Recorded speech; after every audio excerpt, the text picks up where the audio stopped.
Shaw Industries is the world's largest carpet manufacturer and a leading floor covering provider servicing all flooring categories, including synthetic turf. In 2009, Shaw entered the synthetic turf market and has become a leader in the synthetic turf industry.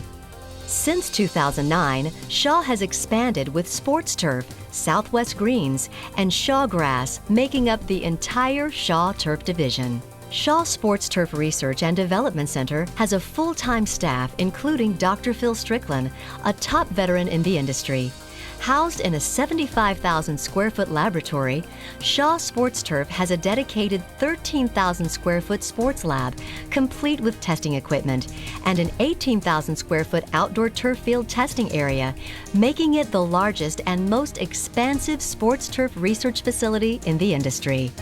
The facility houses a pilot experimental manufacturing plant with narrow-width versions of the machines used in our manufacturing facilities. These machines give our sports research and development team the ability to run initial trials on tufted turf samples, giving Shaw Sports Turf an industry advantage when it comes to innovation.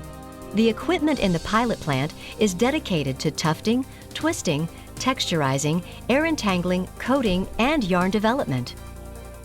The Sports Research and Development team also has access to a large turf performance lab featuring state-of-the-art equipment to test G-Max, ball roll, ball bounce, rotational resistance, vertical deformation, force reduction, tensile strength, wear abrasion, UV, weather effects, and temperature effects.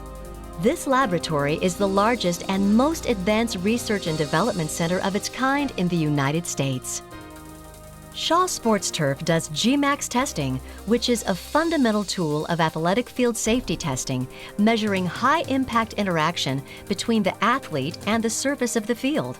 This form of testing is also useful in assessing the playability of a field.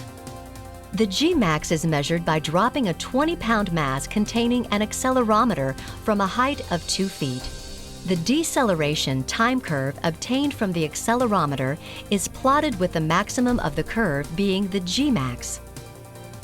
The G-Max, as recommended by the Synthetic Turf Council in their recommended guidelines, should be less than 165. The maximum allowed by ASTM F1936 is a G-Max of 200. Shaw Sports Turf takes into consideration every aspect of play so that every field has the ability to provide maximum performance. The player expects a passed ball across the surface or through the air to have the same rolling speed or rebound as would be achieved on natural grass.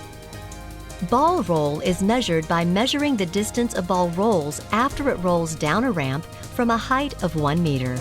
To mimic natural grass, the roll distance should be between 4 and 10 meters. Shaw Sports Turf takes pride that our synthetic fields will give the proper rebound or bounce of a ball. By testing the vertical ball rebound, we can measure the natural bounce of a ball by simulating its position after being kicked into the air. The soccer ball rebound is calculated by dropping a ball from a height of 2 meters and measuring the time between the first and second impacts. The bounce height should be between 0.6 and 1.0 meters to be similar to natural grass. It is important for sports like soccer and baseball to have the speed and angle of the ball rebound on synthetic turf to be as close as possible to the rebound from natural grass. Shaw Sports Turf has tested ball rebound on natural grass as a baseline for developing better products for baseball and soccer. Angle ball rebound measures the interaction of a ball with the surface when the ball is propelled at a known incoming angle and speed. The surface will absorb energy from the ball during impact, so the speed of the ball will be slower as it rebounds from the surface. The ratio of the rebound speed to the incoming speed is called the coefficient of restitution. The frictional interaction between the ball surface material and the turf surface material can create ball spin.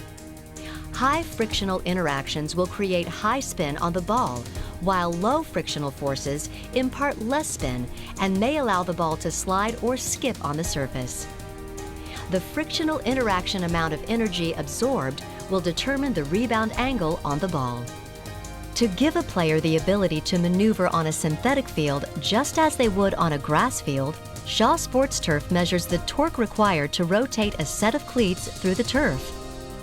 A set of cleats under a 100-pound weight is dropped onto the turf.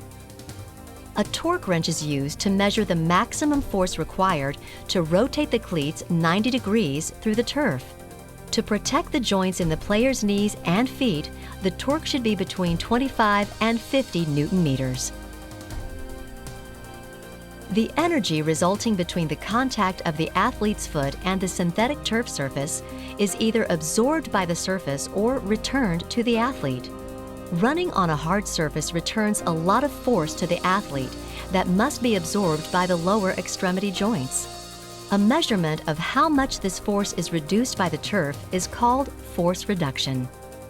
It is measured with an advanced artificial athlete, which drops a 20-kilogram mass onto the surface from a height of 55 millimeters and measures the impact force. That force is compared to the force of dropping the mass onto concrete, and the reduction from the force on concrete is reported as the force reduction. High-quality fields should have a force reduction value between 60 and 70%.